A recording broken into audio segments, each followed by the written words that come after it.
Morning and welcome to the 7th meeting of the COVID-19 Committee. We are joined today for the only agenda item by John Swinney, Deputy First Minister and Cabinet Secretary for Education and Skills, who will be giving evidence on the Scottish Government's framework for decision-making, Scotland's route map through and out of the crisis paper that was published last week. This morning we have apologies from Willie Coffey, who's not able to join us. Can I welcome Mr. Swinney to the meeting and invite him to make a short opening statement. I know we are expecting some more information from the First Minister later today, and I don't know whether Mr. Swinney is able to share with us any of the detail likely to be announced at that point. Thank you, Convener. Last Thursday, the Government published COVID-19 Framework for Decision-Making, Scotland's route map through and out of the crisis, and I welcome the opportunity to discuss this further with the committee today. The route map sets out a path in which we will carefully and gradually seek to come out of lockdown by changing current restrictions. There is a clear need to take a phased approach so that we can balance the risks to health, to the economy and to society, but also provide a sense of hope to the people of Scotland.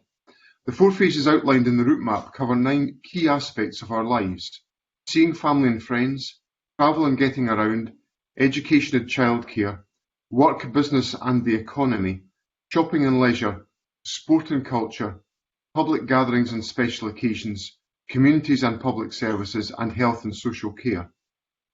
We've made it clear that the phasing table, a crucial part of the route map, will continue to be updated in line with the 3-weekly cycle of the lockdown regulations.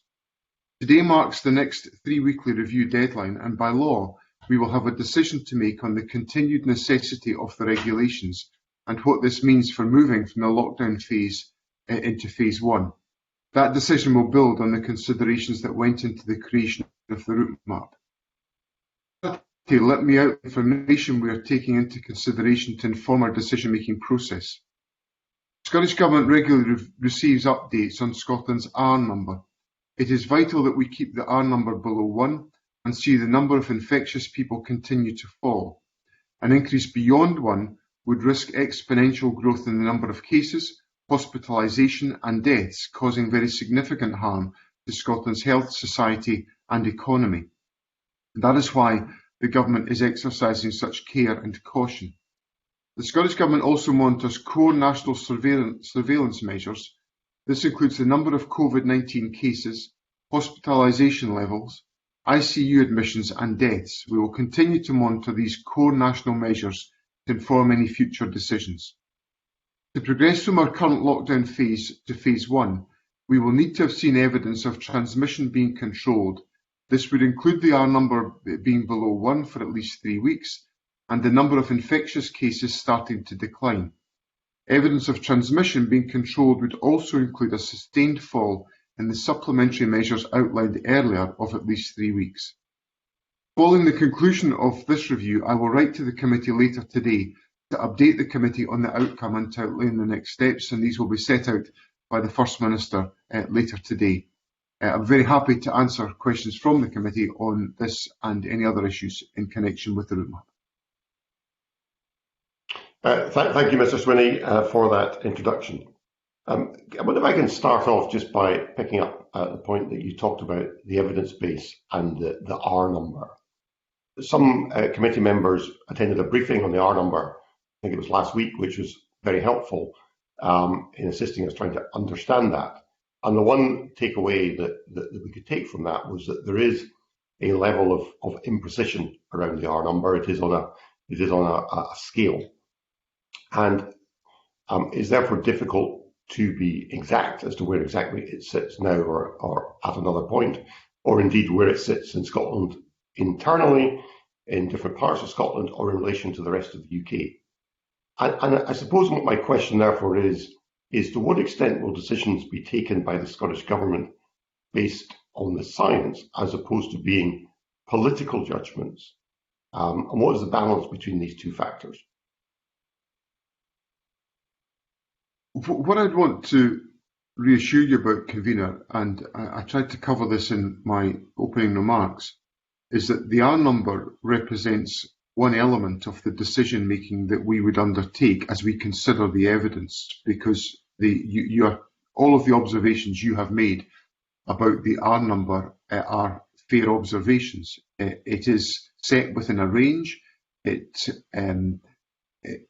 can be difficult to be absolutely precise about the level of that number, and there will be variations around the country, although very difficult for us to be confident. The more granular we try to make that analysis about different geographies within Scotland.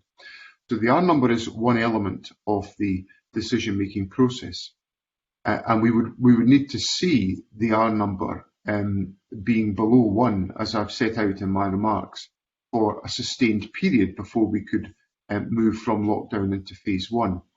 But there are other indicators that we look at, such as the level of hospitalisation, the number of ICU admissions, the number of deaths. And if I take the number of deaths, for example, we have seen in the weekly, more comprehensive data that National Records of Scotland provide, sustained reductions in the number of deaths on that broader measure for 3 weeks. And that gives us confidence that the prevalence and the effect of COVID-19 is reducing within our society. So when we look at that, along with the detail on R being below 1, it gives us confidence that we are seeing a reduction in the prevalence of COVID. Now, ultimately, there is no precision about all of these decisions, and there is an element of judgment that has to be applied to all of that data, given a wide range of factors. And what the construction of the framework for decision making, which was published a few weeks ago by the First Minister, was designed to do, was to demonstrate to demonstrate and to acknowledge that the government recognises that the issues of harm arising from COVID are not just about the direct harm of COVID itself, but the impact that that has on our wider health issues, our wider social issues, and our wider economic issues. And that is why there will be a more nuanced judgment that has to be arrived at, rather than just saying the R number has reached a particular level, so we will do the following. So I hope that helps to explain the context of decision making that the government is taking forward. Yes, indeed, and thank you for that. And I think some members later will come in and perhaps explore these issues in a little bit more detail. Can I ask, almost as a follow-up to that then, we've seen a differential approach taken in different parts of the UK. We've seen relaxation of restrictions in England 2 weeks ago now. We've also seen other countries in Europe take much greater steps towards relaxing lockdown. We've seen that, for example, in Germany, in Sweden, in France. What is the Scottish Government learning from the experience elsewhere, either elsewhere in the UK or in other countries in Europe? How much are you analysing and getting information on what's happening there in response to their relaxations? We are looking very carefully at the experience of other countries that have taken decisions to relax lockdown, and we will, of course, look very carefully at that evidence to determine what lessons it should convey to us about the steps that we take. There is obviously a certain amount of information that the modellers that work within the Scottish Government will do to be able to take some of the scientific evidence that emerges from that about the impact on the level of infectiousness within countries and the prevalence of cases as a consequence of particular actions that are taken forward. So we will be looking at the effect of the changes in individual countries on the prevalence of COVID within those countries to determine if there is anything that we should be aware of and conscious of as we take particular decisions. I think so we are looking at those lessons. I think one of the other lessons that I think we learn, and we learn it throughout the pandemic, and we've learned it on all questions of resilience over many years is the necessity for clarity around communication and message to members of the public. If we are asking members of the public to do certain things, we have to be very clear about what that is, and so that the public fully understand the messages that we are putting across. But we certainly are looking closely at the experience of other countries to determine their experience and the lessons we should learn from that. Okay, thank you for that. I know Monica Lennon wants to come in a moment with a follow-up question on the R number, but just so I can complete my questions, I wanted to ask one final, more specific question around easing lockdown. And I've had, and I'm sure you have had too, a lot of representation from people in the tourist sector who are desperate to get some clarity as to the likely way forward and whether they will have any sort of a season at all this year, or whether they can take bookings. And I appreciate it's very difficult in terms of the roadmap that's been set out to put forward any dates attached to the different phases. But one issue that has been expressed on a number of occasions by the providers of self-catering accommodation is that they can't understand why they are lumped in phase 3 together with providers of hotel and B&B accommodation, when it would seem that the issues around these are quite different.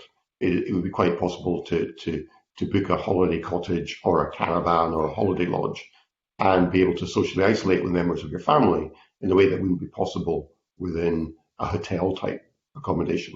And I wonder firstly why there's been no differential between these two sectors in terms of putting them together in phase 3, or whether that is something that the Scottish Government might be prepared to reconsider.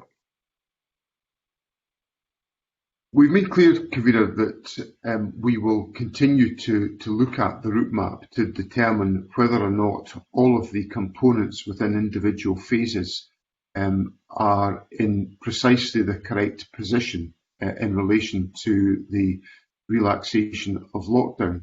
And I understand exactly the point that you're raising with me, and it's been raised with me by businesses within my own constituency and individuals, and also very much with the Tourism Minister, Fergus Ewing. And the Government is looking actively at all of these questions to determine if we have the timing correct in relation to phasing.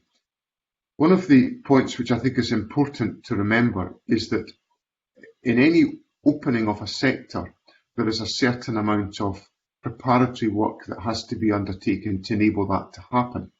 And what we've tried to do with the phasing is to give as much line of sight as possible to individual sectors about when they may conceivably restart their activities, to give them a sense of what they need to consider before they move into that particular phase, if we are in a position, science is with us, to enable us to take forward that position.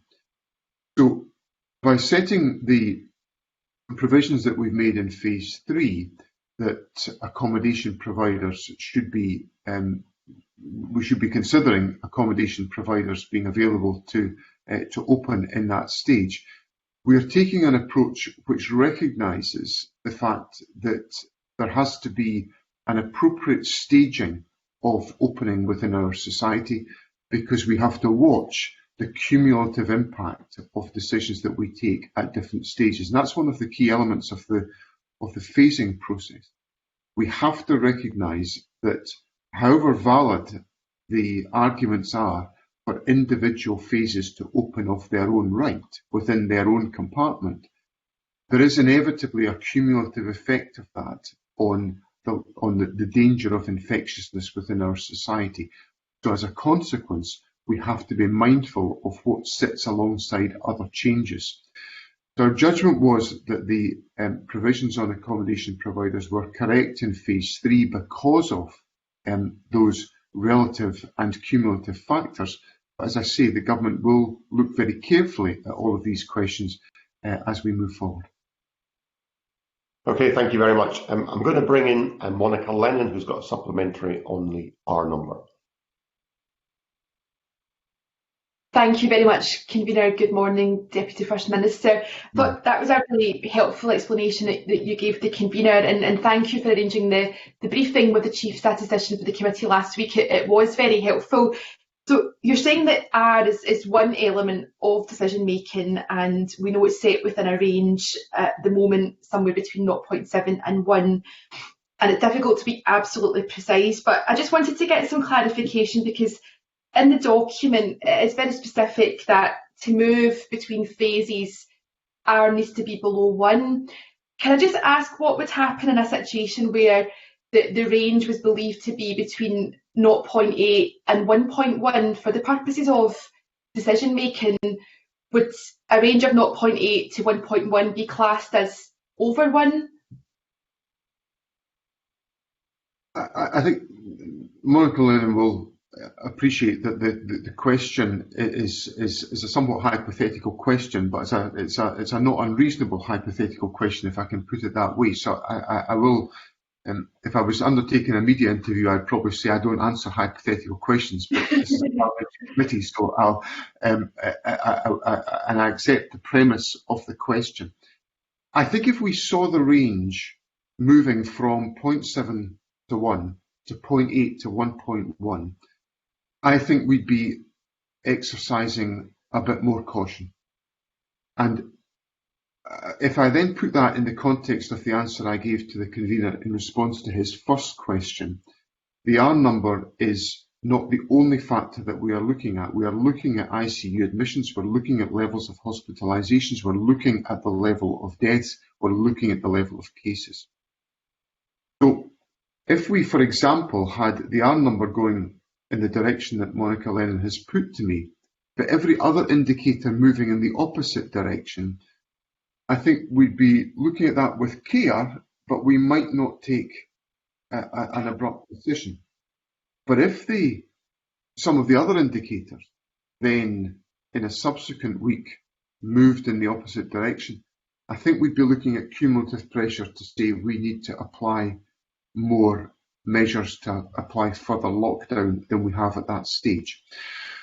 So it's a fine judgment that would have to be arrived at, but I would say to the committee that we're not looking at that as just the sole indicator. We are looking at a range of factors, but we would have to be confident that there was sufficient evidence in the other range of factors to outweigh what would be a troubling change of direction if the R number moved in the fashion that Monica Lennon has put to me this morning.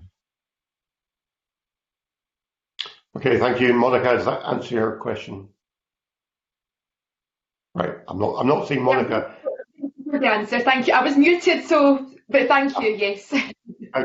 Okay, thank you very much. Right, we will next go to Annabel Ewing, please, and after Annabel, it will be Adam Tompkins. Thank you, Convener, and good morning, Cabinet Secretary and colleagues.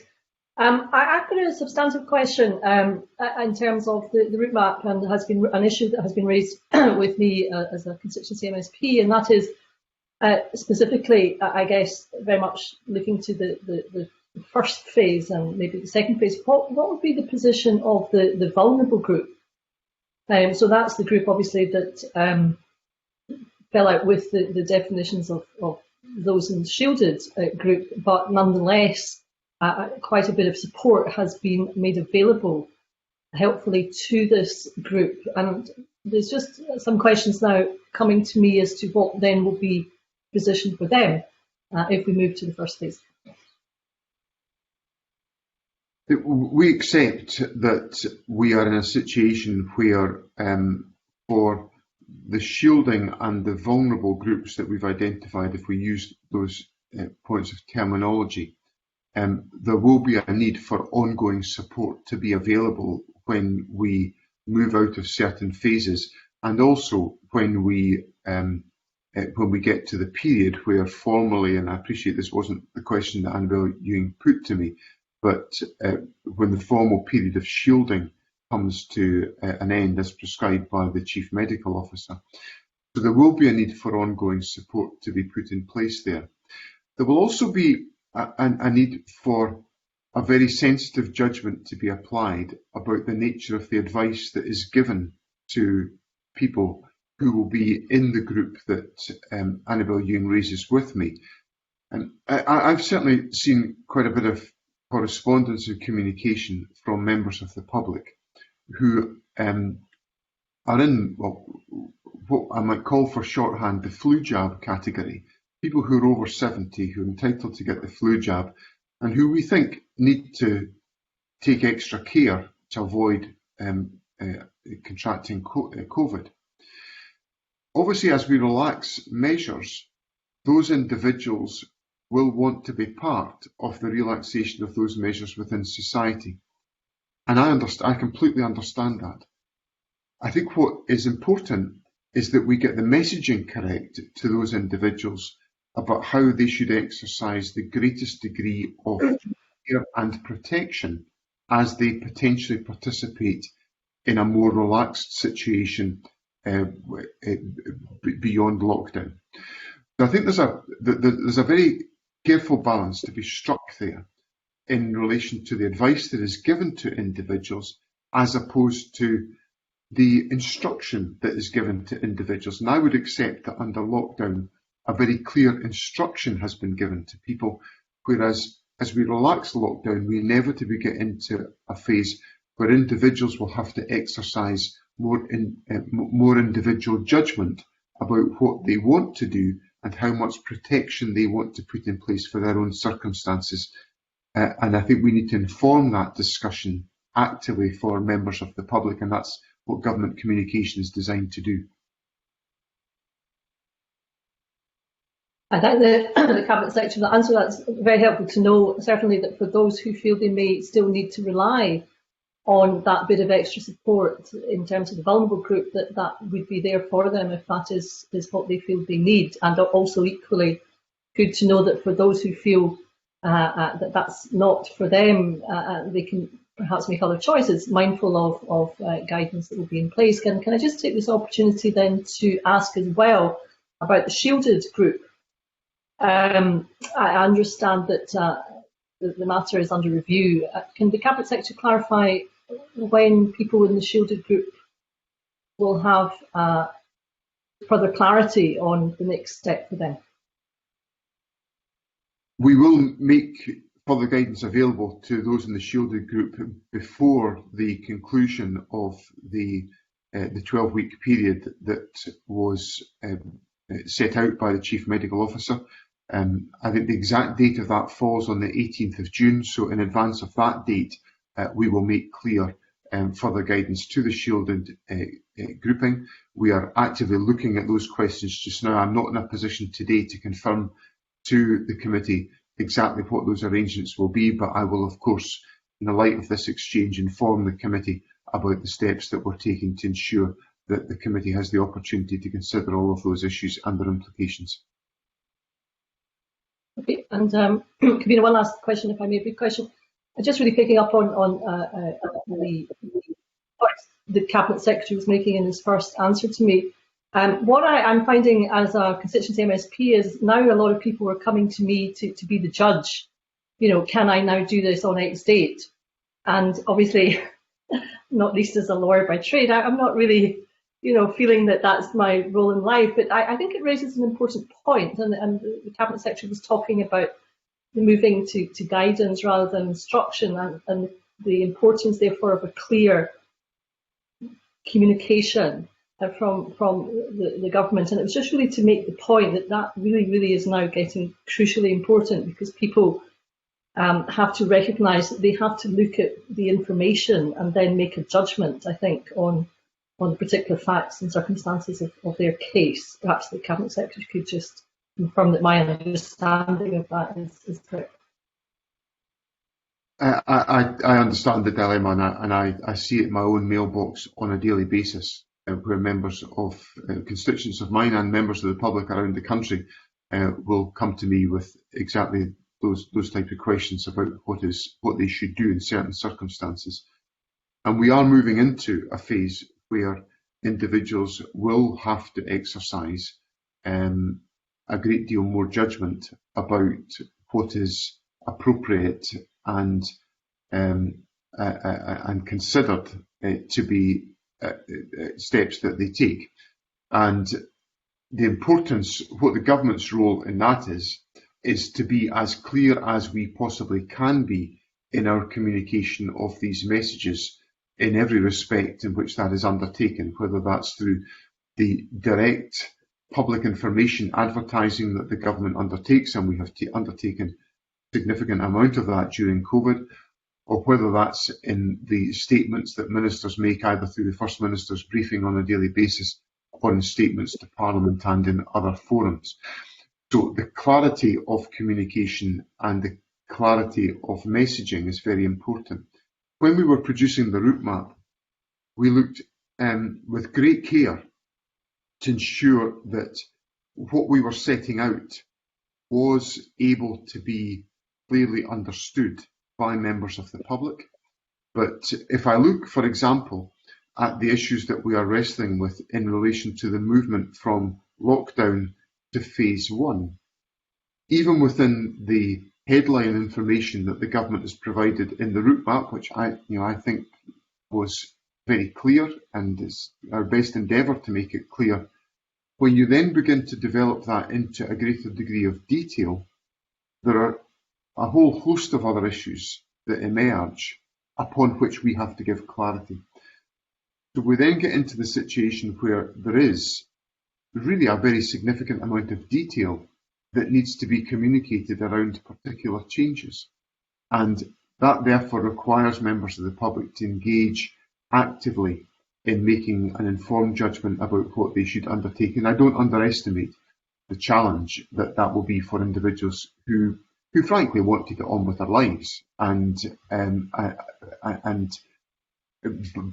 my encouragement would be for people, as they want to get on with their lives, to think carefully about the steps that they are taking, because they're going to have to observe an approach which none of us have probably observed really up until now, but will have to observe on an ongoing basis to maintain public health and individual health as a consequence. Thank you.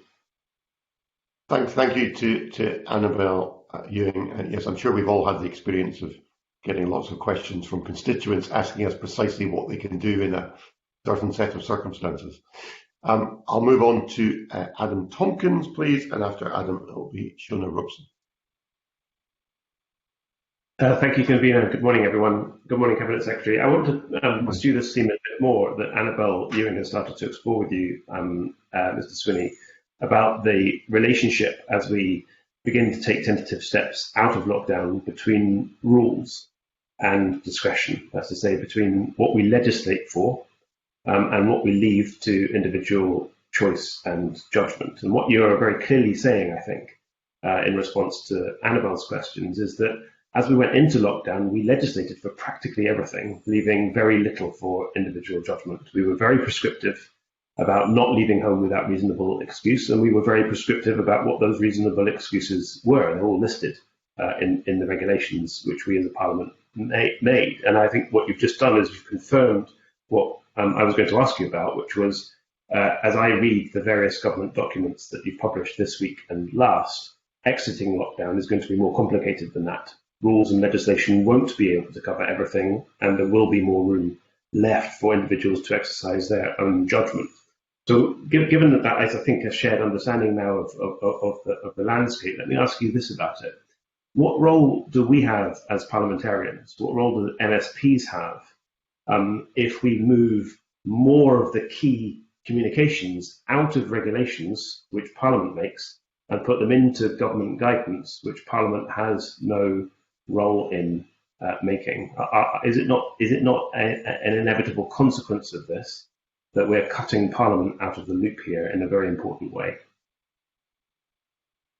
That certainly would not be the intention of the government, and I would be very happy to engage in discussion with the committee and my ministerial colleagues likewise on any questions, and not just with this committee, with other committees of Parliament, and indeed within wider parliamentary debates, to enable us to understand and reflect on the issues that are concerning members of Parliament about some of these questions. So I would want to assure the committee that the government would listen very carefully to those questions. I have to say I found the parliamentary debate that took place a week past Tuesday, which reflected on the framework for decision making, an enormously helpful debate in helping me navigate my way through what I would freely concede has been the most complex analytical exercise I have ever been involved in government in my 13 years as a minister, of how we move out of lockdown to a more relaxed position. Mr. Tompkins is absolutely correct. Going into lockdown was pretty simple. Coming out of it is incredibly complex, and therefore, and I say this very openly to the committee, the debate we had in Parliament a week past Tuesday was very valuable to me in helping to inform the thinking that we were going through at an absolutely critical moment in the design of the route map, which was launched last Thursday, literally in the overnight of Tuesday into Wednesday and its finalisation on Thursday morning, to enable us to be able to make judgments that reflected the breadth of parliamentary opinion and the breadth of parliamentary concern that was expressed. So I think we inevitably have to make sure within the parliamentary agenda we have the opportunity to engage members of Parliament, and obviously we will set out in the course of today, based on the evidence that we have in front of us and based on what we published last Thursday, whether we can take steps to proceed with the move to phase one. But what I would accept in that movement, although we've advertised what phase one at a high level is likely to look like if we can proceed to that level, in my response to Annabel Ewing, I indicated that the minute you leave that high level and go into more detail, you inevitably come down on the side of one side of an argument or a discussion about points of detail which individuals may take a different view about. And you get into much more difficult to determine territory. And I think although there's never an easy answer to that, because I don't suspect, I certainly wouldn't think it would be advisable for us to be as prescriptive about phase one as we have been about lockdown.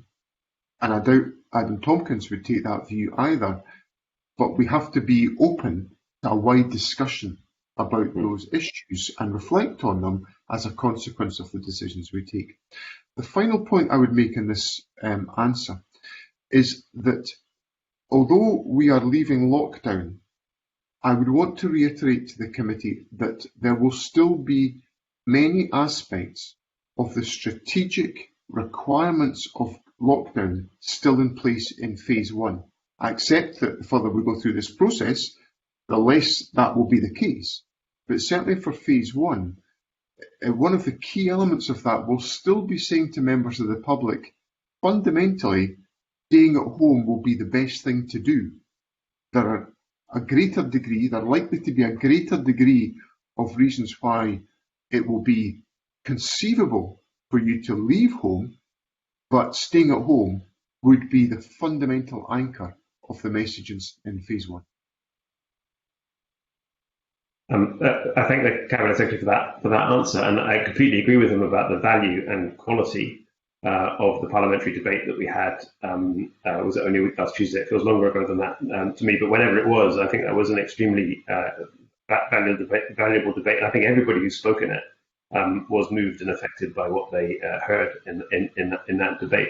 But I don't want to make this too much like a jurisprudence tutorial about the limits of law and where rules run out and where discretion starts. But I do want to pursue it a little bit more, because it does seem to me that it's going to be a problem that we are going to have to confront with, both individually as representatives of our constituents, but also collectively as a group of politicians. So let's take an example, something that Michael Matheson talked about in his statement to Parliament this week about how public transport is going to look in phase one, and the idea that we are going to be encouraging people tentatively, cautiously, to begin to go back to work where it's safe to do so. Of course, we want people to walk or cycle, or I think wheel to work where they can, but that's not always going to be possible. Sometimes it's going to be necessary for people to use public transport. And we all know that no matter how hard we might try to avoid this, there are overcrowded trains. We also all know that there are trains now which will only be able to run at something like estimates vary, I think, between 10 and 25% of ordinary capacity in order to enable safe social distancing on trains. And all of this is to be self-policed. Now, the Sun newspaper yesterday, in its leader editorial, said that this is a set of proposals that, in their words, are perilously close to fantasy.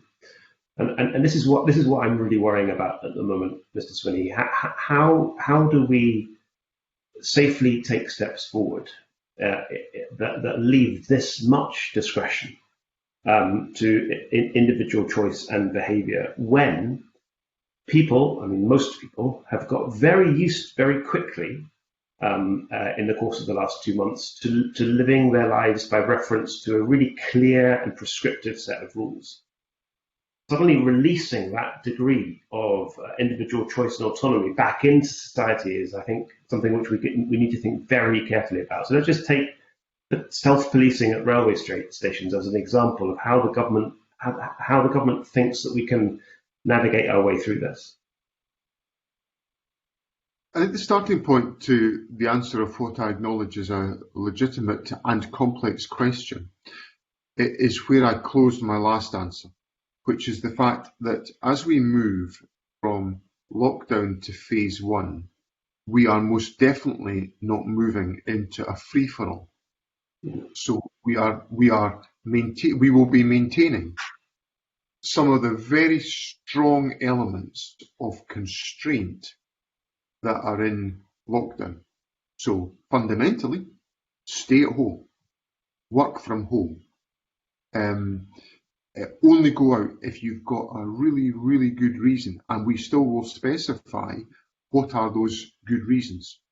And there will be more good reasons than there were in lockdown, but there will not be a free-for-all. So that's the first point that I think I want to reassure Mr. Tompkins about, that we're not moving from constraint into free activity in one bound. The second point I would make is that we can't see examples such as the transport system in isolation, because what we were at pains to do in the route map was to ensure that in each individual phase we were taking a set of reasonable, limited measures across a range of different sectors that frankly didn't overload the system. So if you look at all of the phase one measures, cumulatively, our judgment is that those measures do not add significantly to the challenge that Mr. Tompkins puts to me about essentially there being just too much movement because we enable too much to happen. And we are setting out what we think is reasonable to happen in those circumstances, and making it clear who can and who cannot open. Because, as the convener put to me in his opening questions, there are still lots of sectors of the economy that are being told in phase one you cannot reopen. So we've tried to take that balanced, cumulative approach across all of the different areas around, schools, businesses, getting around, hospitals, public services, to make sure that we come to that balanced judgment. And I suppose the third element to all of this is about the relationship between public messaging, communication, and personal behaviour. And I think this is a critical element for us, and it's why the public messaging has got to be crystal clear. It's why the communication has got to be consistent, and why we've got to rely on members of the public to continue to cooperate with the direction of travel on which we are embarked.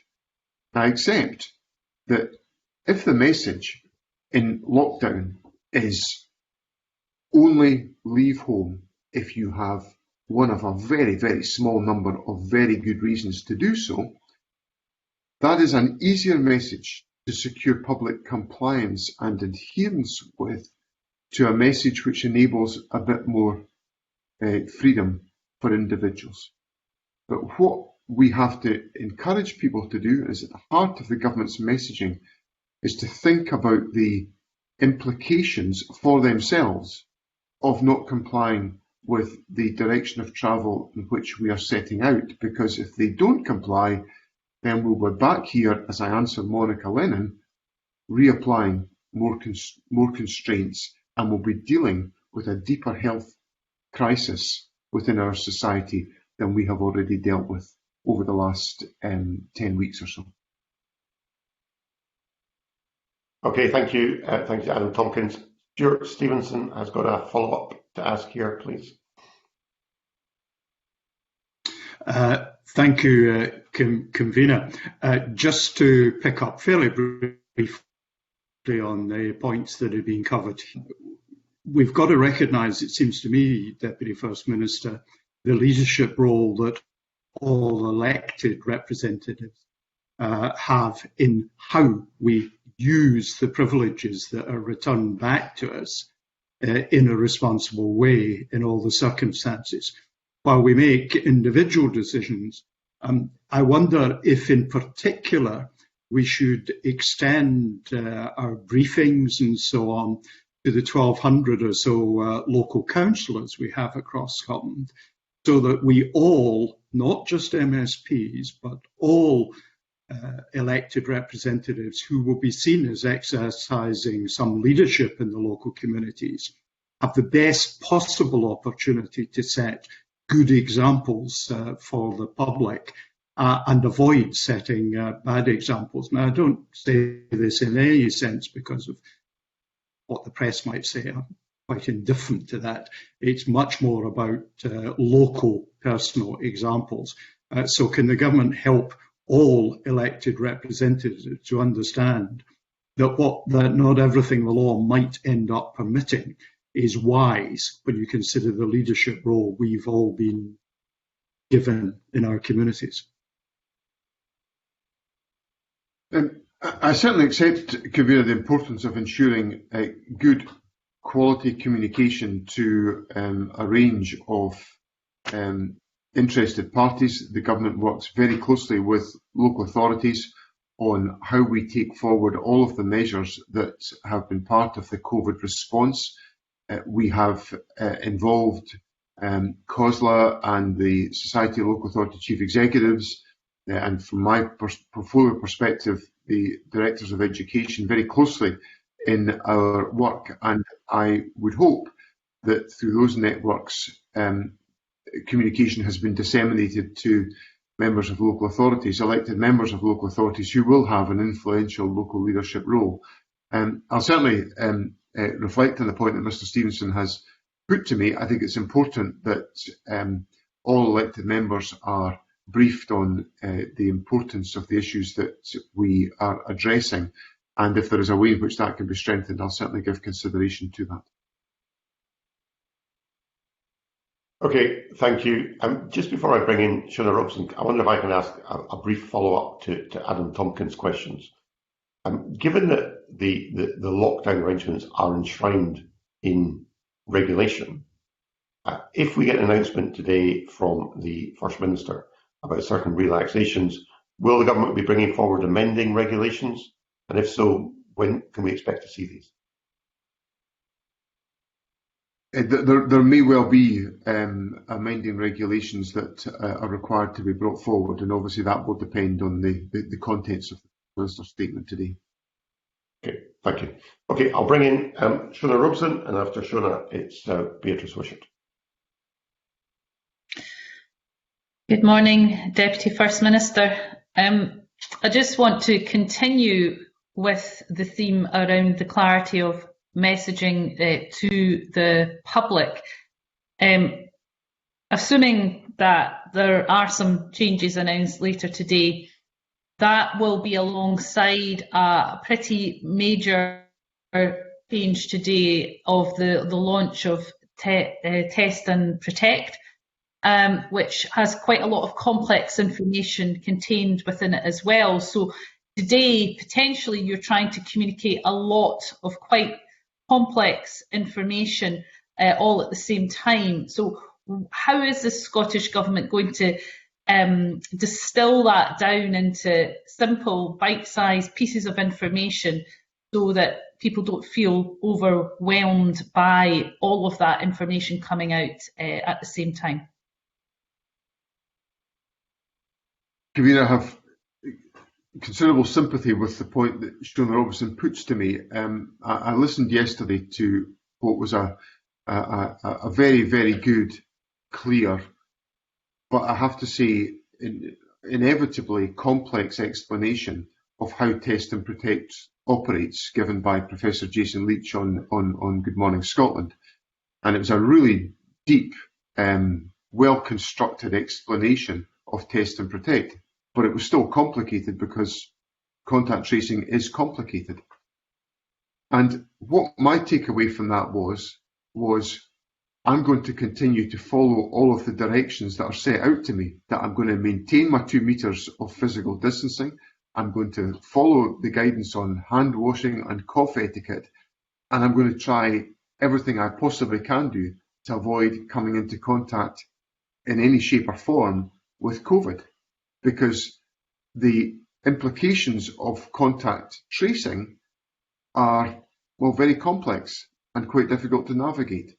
So I think that there's almost a kind of primary message that we have to get across to people, which is that we've got this virus with us. It's not gone away. So therefore, to keep yourself and your family safe, you've got to judiciously follow the guidance about personal hygiene, physical distancing, and the wider issues about the choices that you make about how frequently you leave your house, and when you leave your house, what preparations are you making and what are you thinking about the situation that you might face. So in our public messaging, we are saying to members of the public, you have to think differently about how you go to the shops. If I go to a supermarket today, it's a fundamentally different experience to what it was before COVID. And I have to think through, what are the implications of that? How am I going to prepare for my supermarket journey? The limits of my preparation for a supermarket journey in the past were, have I got bags in the back of the car and have I got my wallet? They're much more complicated now, and we all have to think like that. So we've got the advantage that some of those messages have now been communicated about those primary issues for quite a long time. 10 weeks of really, really sustained, intense government communication. And I hope that many of those messages have now affected general behaviour by members of the public to enable their compliance with the sensible precautions that are being set out. Thank you for that response. In some ways, what you're saying, and this has been a theme throughout your answers this morning, is that although the media today inevitably will probably focus on what's new, what you can do that you didn't used to be able to, actually almost more important than that is a reiteration and focus on what stays the same. So the fact that it's still social distancing, it's still hand washing, remain at home unless you have to leave for specific reasons, and work at home if you can. For me, that's almost as important, if not more important, than what's new. Would you agree with that? And also just simply reiterating the consequences for us all of not, that this is about suppressing the R number, because in amongst all of this, sometimes what we're doing, what the public is being asked to do all of this for, can sometimes get a bit lost. So is the strategy really a reiteration of these simple key messages, and importantly, what remains the same as much as what changes?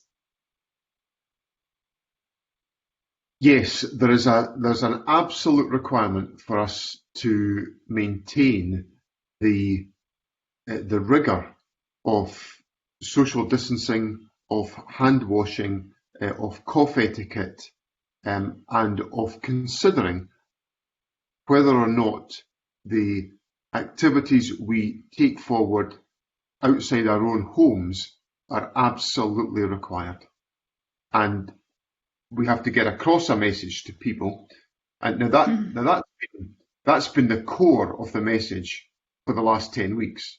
And part of what I was, and I think Sean Robinson's characterisation of the discussion, the wider discussion of this, will tend to look at, well, what is new and what is changing, but underpinning government communication will be the need to reiterate the fact that there are some fundamental elements that people need to continue to adhere to, because without that, we will see an increase in the prevalence of COVID, with then the negative impact on the health of individuals within our society.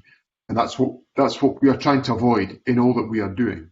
So the reiteration of the fundamental core aspects of human behaviour on an ongoing basis will be essential, because, and that's not just something for another few weeks. That's something for a prolonged period, because we still have the COVID virus is still very much in our community. It's got less prevalence than it had, but it's still a very real threat unless we all observe the type of regimes and routines that have become a hallmark of society for the last 10 weeks. Thank you. And finally, the Scottish Government is trying to do all of this against a backdrop of recent events, which has inevitably garnered a high degree of palpable public anger about the flouting of rules by an individual who remain nameless. How do we make sure that we turn that into a desire to see this through, and reiterate that, we are all in this together, and maintain what has been an incredibly high level of public adherence and support for the measures so far? Polling shows that. It shows also that the public are cautious about moving too quickly out of lockdown, but there is that anger. So what is the Scottish Government going to do to make sure that we maintain those very high levels of public support that we've seen so far? This is a real anxiety, because I think people will, the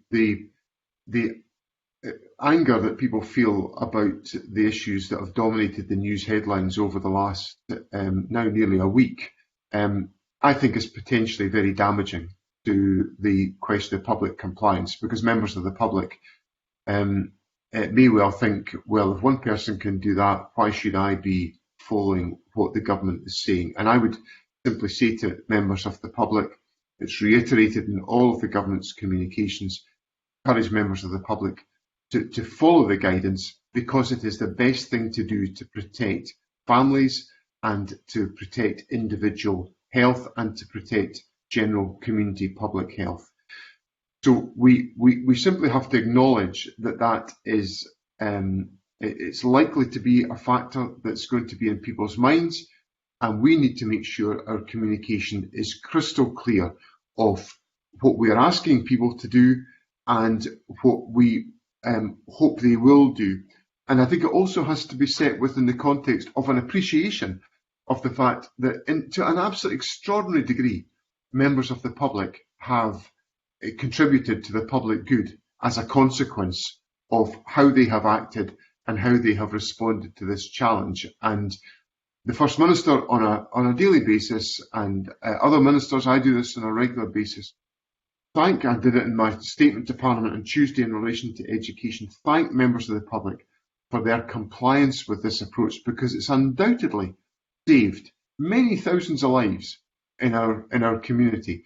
And people have to understand that however irritated and angry they may feel about this one case, and I share that anger and irritation, that's of nothing compared to the heartbreak of losing individuals because we don't control coronavirus, and we all have to make our contribution towards achieving that objective.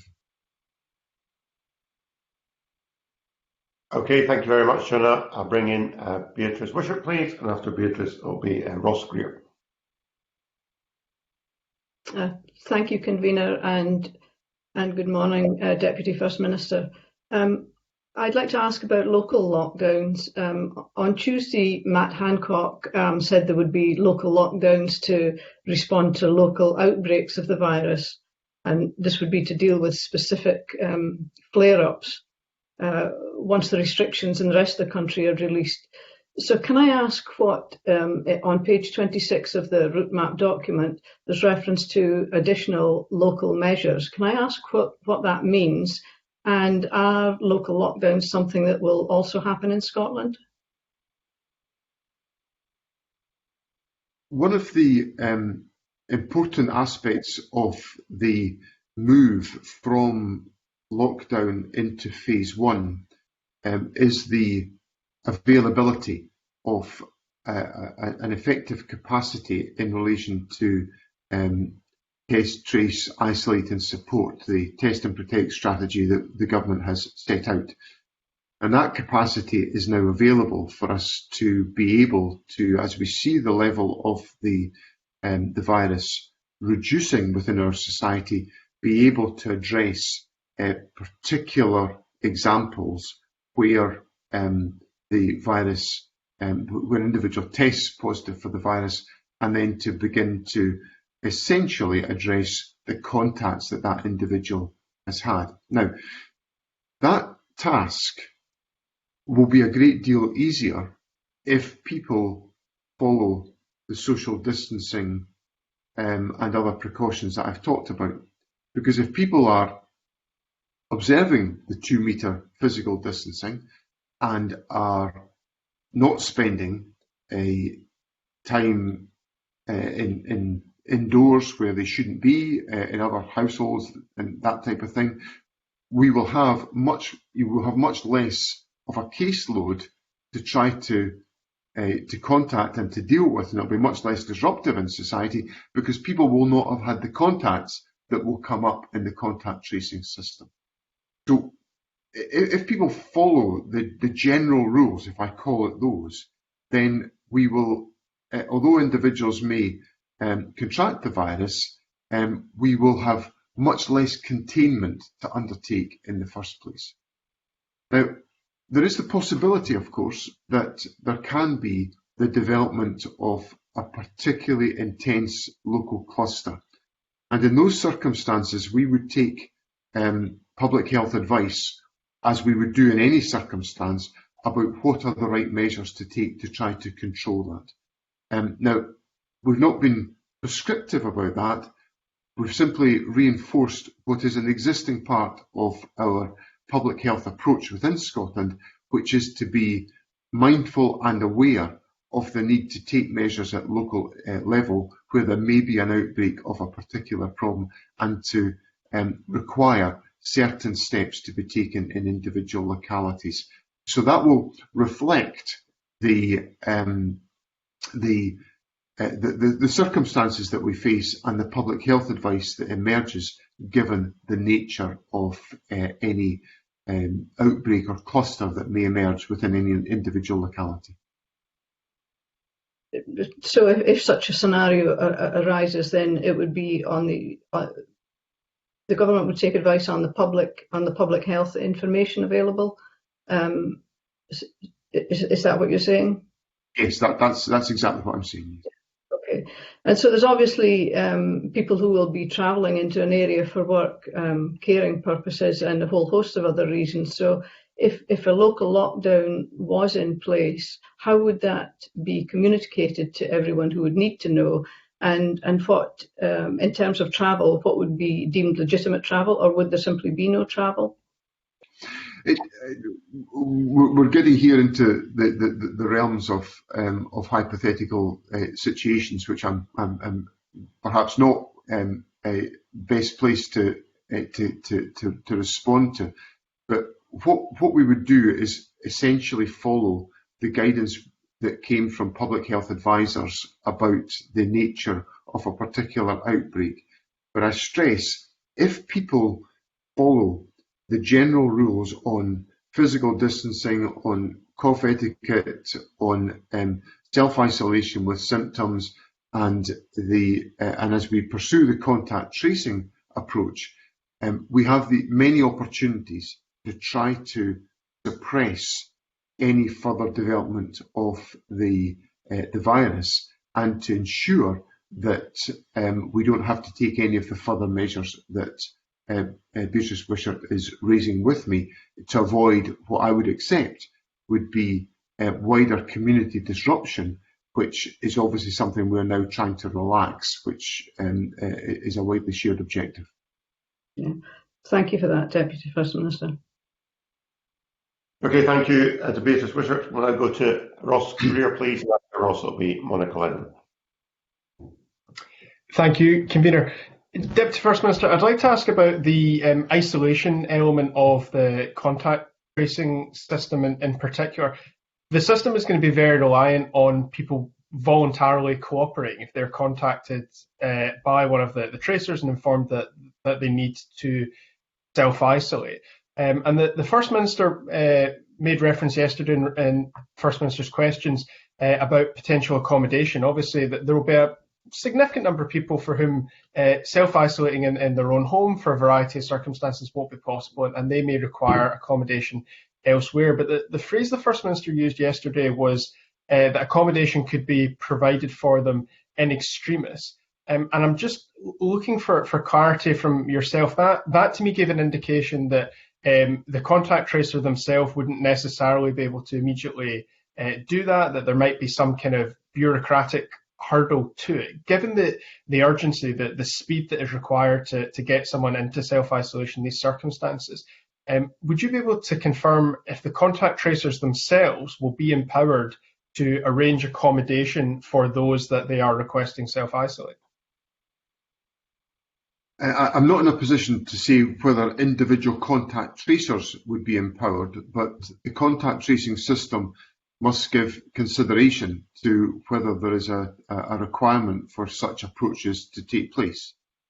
What the contact tracers will do is discuss with individuals who have been confirmed as positive the range of contacts that they have had that need to be pursued, and then to begin to establish what are the circumstances that relate to individual cases, to determine what additional support requires to be put in place, because the strategy is a test, trace, isolate and support strategy, and it does depend on that support element being able to be provided in circumstances where it is required to be done.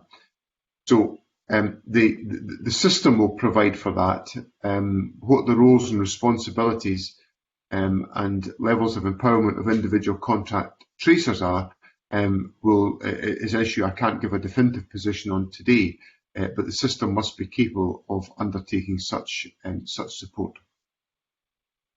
Thank you. Do you accept that the premise of my question, that what this is really about is being able to offer that support quickly, that any delay that requires further authorisation from someone else before you can book accommodation is simply going to cause a delay that may result in a further spread of the virus, and that the importance here is being able to do this quickly?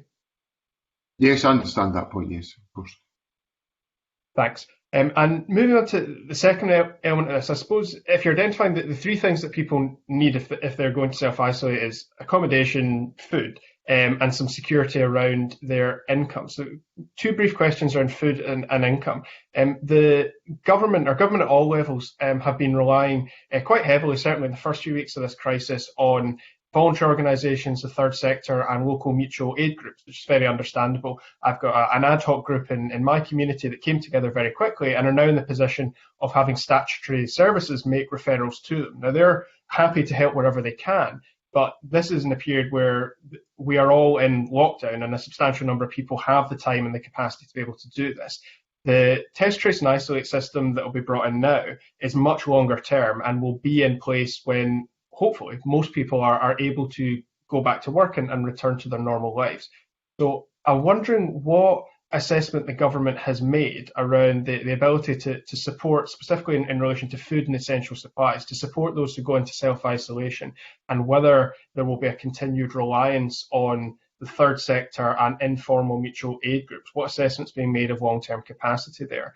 And my second question around income is, has the government considered, and have you spoken to the UK government about an equivalent of the furlough scheme to ensure some level of guaranteed income for those who are required to self-isolate for 2 weeks, particularly for those who are on 0 hours contract and precarious work? That would be incredibly challenging for them to lose 2 weeks of income, but we need them to take that step. We for the greater public health, we need them to self-isolate, so we need to provide them with that security. Two very significant questions in there. On the first one, in relation to support, I very much value and welcome the enormous voluntary effort that's been put in place to support individuals and provide assistance to them. I think it's for completeness, however, I think it's also important to acknowledge the very significant statutory level of support that's been put in place. You know, we've established support for the shielding community literally within a matter of days to get that up and running. And we have also extended that through collaboration with local authorities to a very wide range of other individuals who are not shielding but who require support. And that's, you know, and that's obviously involved a range of third sector organisations and volunteer groups, which has been very welcome. But fundamentally, we have established a range of public sector supports that are in place, and I envisage that they will be required to continue for some time to come, and that will be a mainstay of the support that's envisaged in this area. On the second point about individuals' circumstances and income, I think there's 2 points I would make here. The first is that, and again I come back to my response to Shona Robinson in this respect, having heard of the necessary implications of contact tracing should individuals have come into contact with somebody who's got coronavirus, would say to me, you've got to do everything you possibly can do to follow all of the core rules about social distancing, cough etiquette, and hand washing, to try to avoid getting into any circumstance where you might come into contact with COVID, because it will be very disruptive to your life, not least of which to your health. So trying to minimise the number of people maximising the number of people who are continuing to observe and follow the rules is a critical element of trying to minimise the number of people that need to be affected by the contact tracing strategy. Then the second point in relation to income, obviously there will be a group of people who suffer from fragility in their employment circumstances. Others will have more protection because clearly this is there will be sick leave provisions that individuals have, but there will be others who face vulnerability, and these are issues that we are pursuing with the United Kingdom government on how we can make sure that individuals are properly supported as part of this process. Thank you. Okay, thank you to Ross Beer. I'll bring in Monica Lennon, and after Monica it is Stuart Stevenson.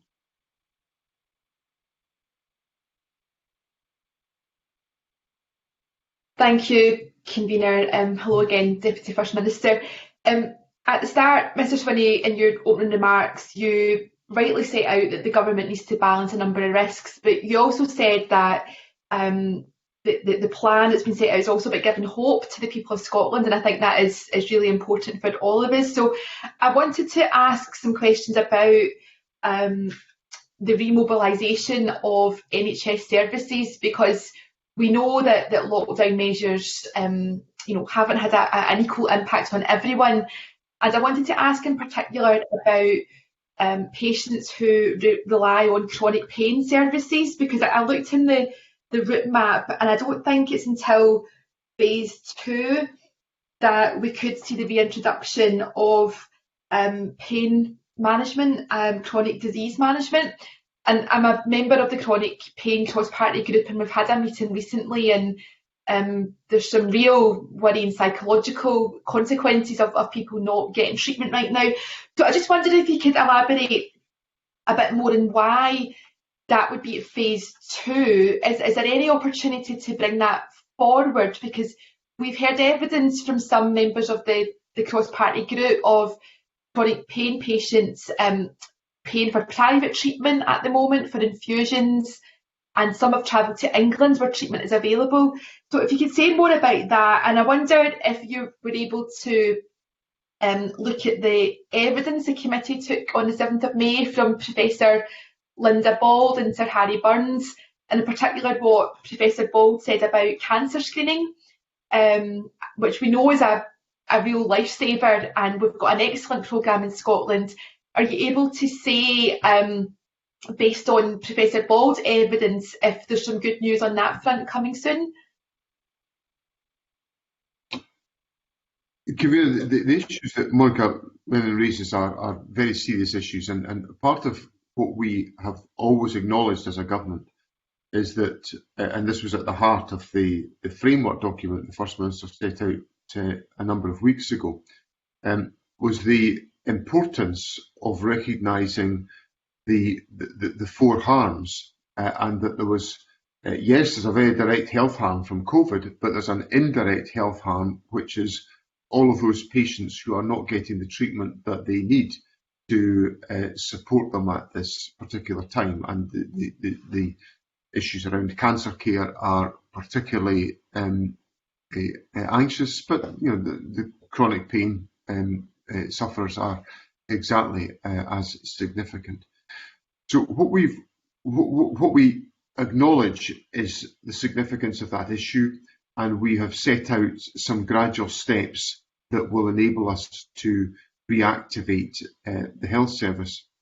Now, one of the central points that I've made to the committee this morning is the fact that we, however individually justifiable each particular step is, and I don't dispute in any way the individual justification of the steps that Monica Lennon has raised with me, when we put them all together, there is a cumulative impact. And this is the key point I was trying to make in my closing remarks to the parliamentary debate on the framework.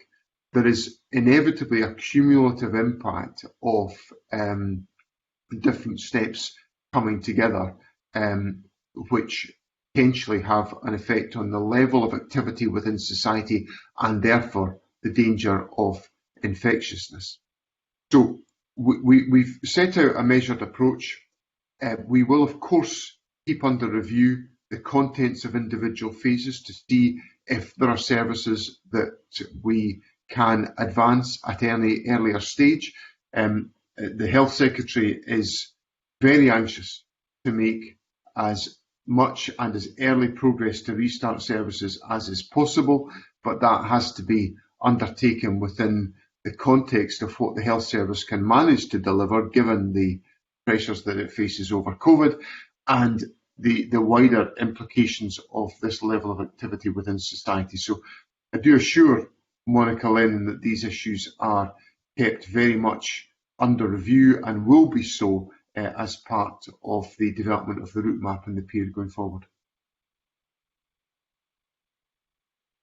I'm grateful for that answer, and I just wondered what discussions are taking place with colleagues in other parts of the UK about how they've managed to reintroduce chronic pain services, for example. But can I move to another area which I know that the the Deputy First Minister will know very well, and it's around children. I'm thinking about children who are shielding because of their own health conditions or disabilities, or children who live with a parent who is shielding, or a carer.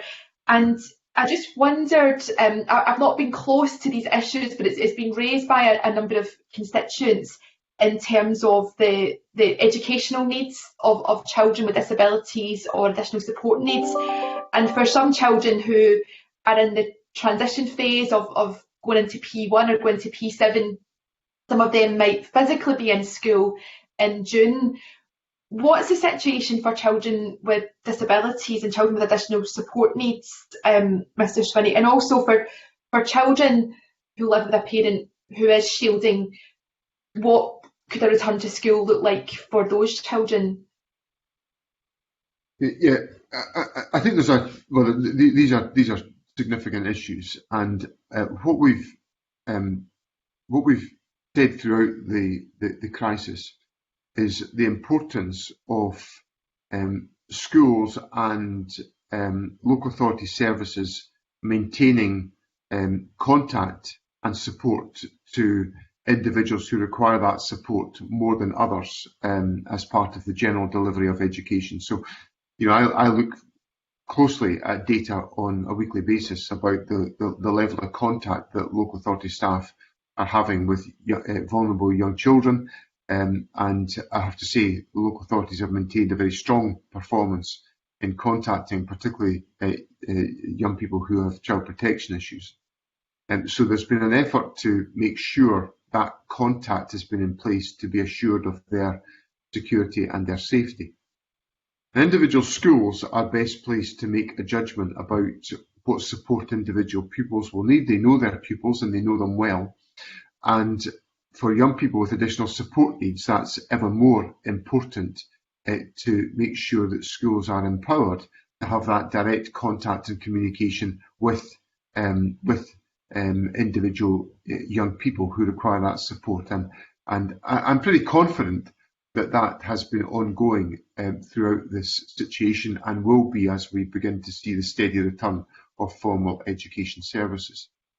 On the specific point about young people who are shielding and those who are in the households of a carer or parent who is shielding is quite a complex issue, because clearly if an individual is shielding, and if we take a scenario where it's a parent that's shielding and a pupil who's not, and the pupil is eligible in August to go back to school, we'll have to manage that situation very carefully and very locally because of the danger of that communication, which more than likely has not happened at all for that child with the outside world, whilst their parent has been shielding, that is properly supported. Now, if a judgment is made, for example, that child should not return to school because of the dangers of the possibility of COVID being brought into the house,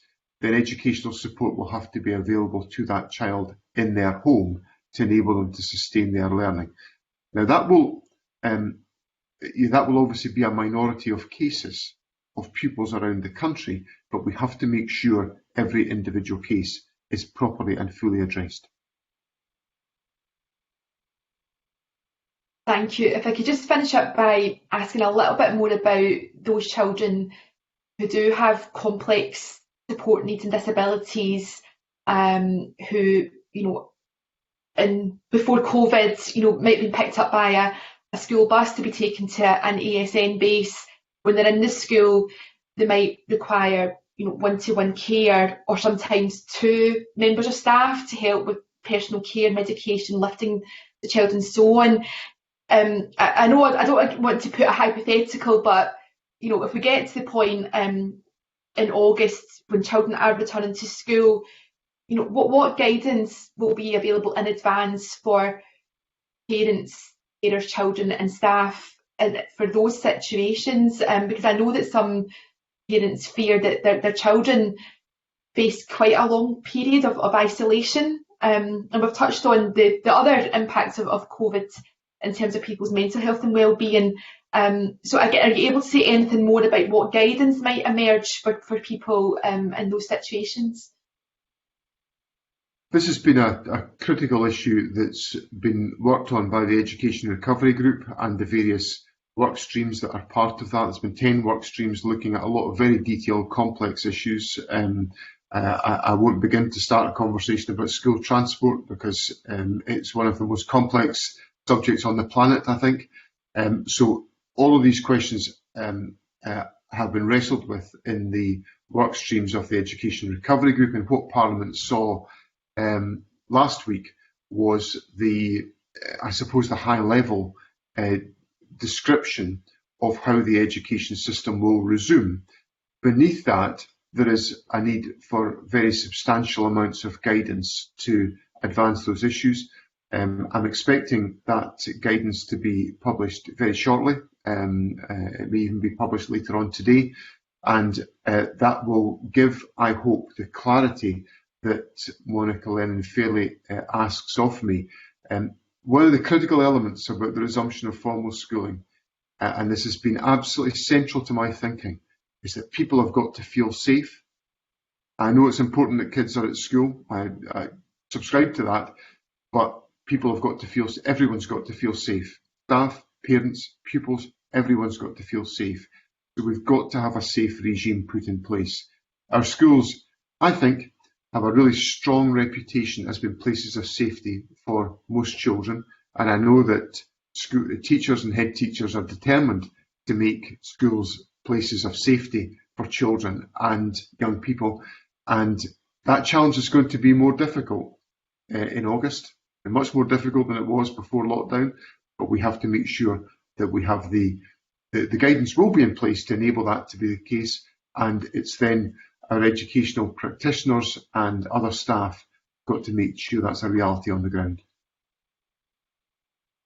No, thank you very much. No further questions, but I just want to put on record my thanks to all teachers and school staff. I think there's a misconception that they are not at work right now, but they're working very hard to support young people and families. I just want to put my appreciation on record. Okay, thank you, Monica. And lastly, we'll go to Stuart Stevenson. Thank you, Convener. Let me just report that some things are going back to normal. In 2 weeks' time, I have my annual review with my consultant at the hospital, but on this occasion, remotely. So that's of course, one of the group of vulnerable people in Scotland, being in my 8th decade. The document the government has produced actually only uses the word vulnerable once, and that's in connection with shielding the vulnerable, which is slightly confusing. And I just make the point that it's probably quite important to make sure that people like myself, who are over 70 but not shielding, understand the implications of changes that we make, so we can make informed decisions. These are observations. Now to questions. The original plan was that the vulnerable and the shielded should isolate for 12 weeks. For my part, I'm now in my 11th week. I don't quite know where the 12 weeks came from, so it might be interesting if there's anything to say on that subject. But more to the point, can we expect before the 12 weeks are up at the end of next week that particular issue will be addressed? And just to consolidate all the things I might want to ask into one jumble, one of the issues as people may be returning to work relates to childcare, and in particular, I know that a number of families, particularly in rural areas where there are limited options, where the childcare is often delivered by grandparents, who of course may be in that vulnerable group. And I wonder if there will be any particular advice we can offer to parents who would contemplate going back to work and having grandparents cover the childcare responsibilities for some of the children. Thank you. Mr. Stevenson makes a really important point in the distinction between shielding and vulnerable, because we've wrestled with the terminology for people who are not shielding but are considered to be potentially vulnerable. The shorthand that's often used for it, which I've used already in this session, is the people who are eligible for the flu jab, and that's beyond the shielding population. And I think what I said earlier on was designed to recognise the fact that within that group, there will be people who are over 70 who have no underlying conditions and who are eligible for the flu jab, and they will not really consider themselves to be vulnerable and feel as if they can, get on and do things in life. And I think we'll have to have a very careful message for those individuals to say, yes, but you'll really have to look after yourself and take care and to follow all the rules, because without that, they may become vulnerable and they could become very ill as a consequence. So we need to have a very focused message for those individuals to make sure that we properly advise them of the choices that they are making. That will therefore have an influence on some of the other points that Mr. Stevenson raises with me, such as whether or not those individuals are able to provide some childcare support to families. And I can say certainly from the changes that will be considered today, we are not considering issues that will enable people to be indoors in other people's households. They are not part of phase 1, for example. So the issue of grandparents providing childcare support is not going to be advanced by phase 1, and we didn't advertise it as such, because there are some significant complexities and dangers that come from going into other people's houses. So there will be, I think Mr. Stevenson raises a range of different questions that are quite challenging about how we have to put in place a regime and a set of arrangements that can be easily understood and can be practically deployed by individuals as they deal with the emerging situation.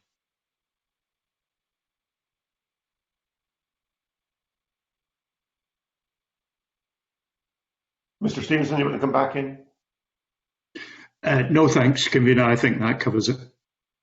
Fine, thank you very much. I don't see any other members wanting to come back in at this point, so can I just say thank you to Mr. Swinney for his time this morning. It's been a very comprehensive discussion covering a broad range of topics. We will be looking with great interest to see what the First Minister has to tell us later today, and perhaps on the back of that, we might want to have another session with you at some future point to explore these issues further. But for the meantime, thank you very much, and thank you to colleagues. And at that, I will close this meeting of the committee.